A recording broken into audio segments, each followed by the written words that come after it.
I had a friend, songwriting mentor and a great songwriter, John Stewart, who told me just before he died, we are all just radios, hoping to pick up each other's signals. I found that to be true and profound, and I've spent my life trying to clear the static. The strongest signals that come to me are musical, in the form of songs or stories told in rhythm and rhyme. Sometimes I can tune into a revolution in the heart. Sometimes I hear a keen from my Celtic ancestors. And some songs have been postcards from my future.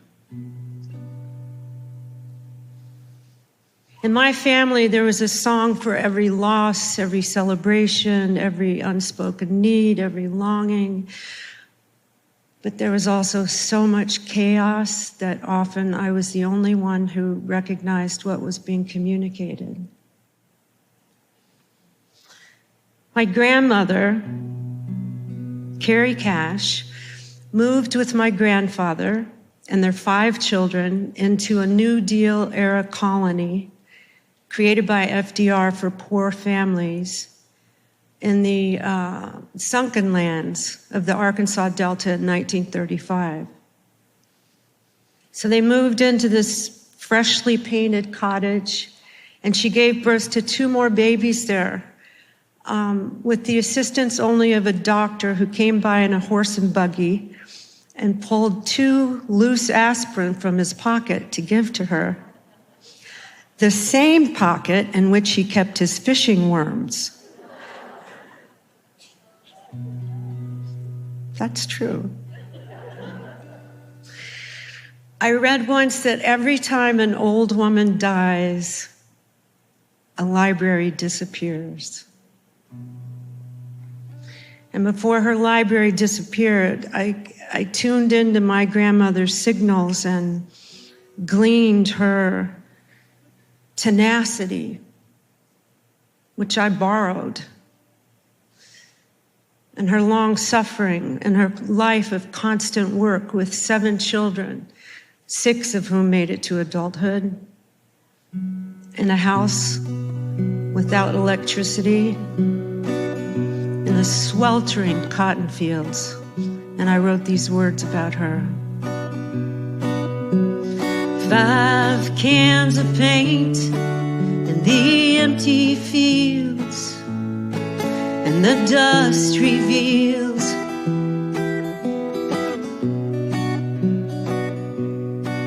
and the children cry, the work never ends, there's not a single friend.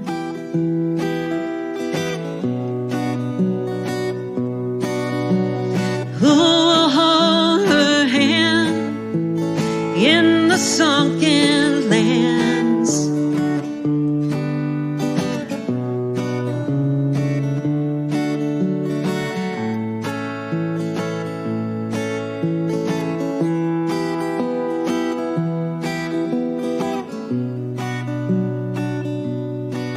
And the mud and tears melt the cotton bolls.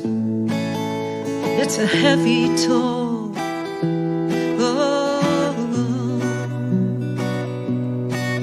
his words are cruel and they sting like fire, like the devil's choir. Oh, who will hold her hand in the sunken lands?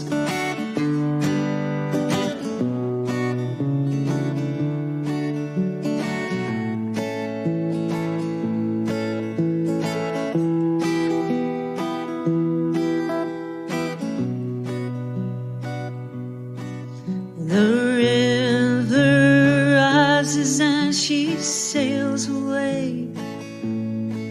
She could never stay. Oh,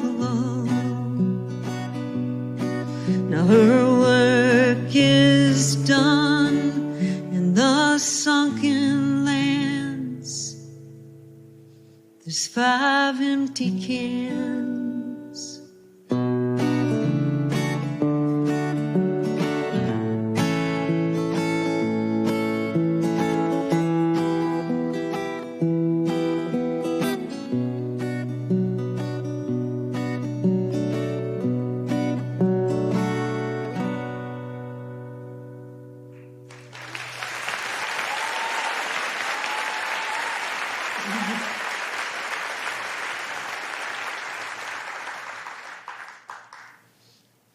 In 1992, I was writing a song about my divorce, which hadn't happened yet, but which I saw coming like a freight train. So I was stuck in this song, like I was stuck in my life. And at the same time, across the country, my mother was going through a box of my school assignments and childhood drawings. And she sent it to me.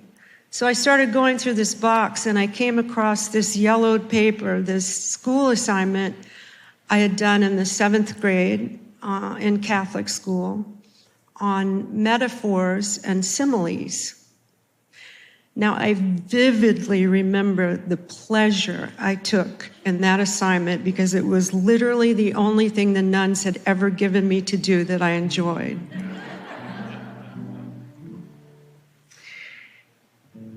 So this line I had written popped out at me. A lonely road is a bodyguard.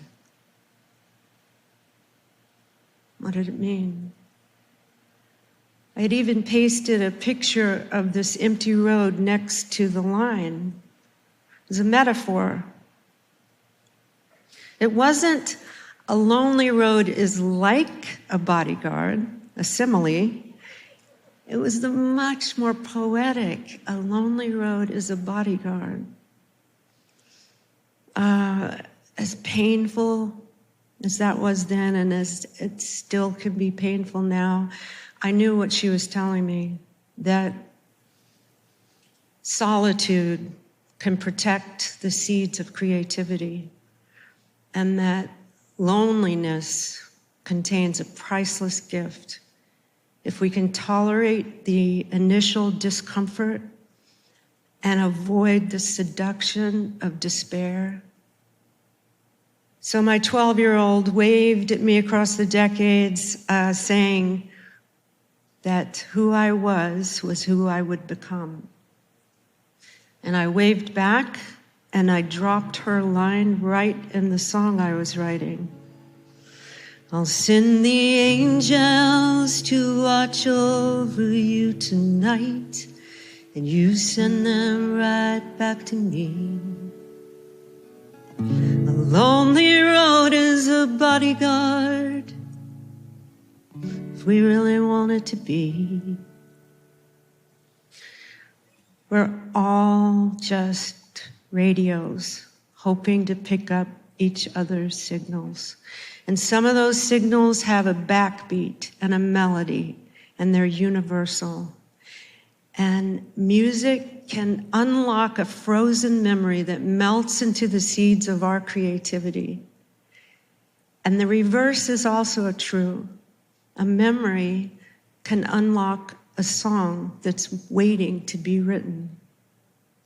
It can reveal us to ourselves across time and generations, in community, in solitude. Some frequencies are sound, and some frequencies are light, and some take a half a lifetime to reach their destination.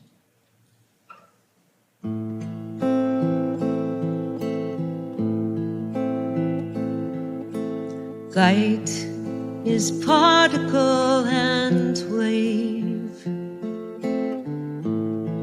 Our history is written large upon the page. The star in middle age. The love that fades to black, once revealed, won't be taken back. Light, nothing can escape. The ignorance we once forgave. And the future, if we don't decide to change the things we cannot save, but it slows to shine upon your face. We owe everything, everything, everything to this rainbow of suffering. Light is particle and wave, refractions of this place, reflections of our grace. It reveals what we hold dear, and it slows so I can hold you near.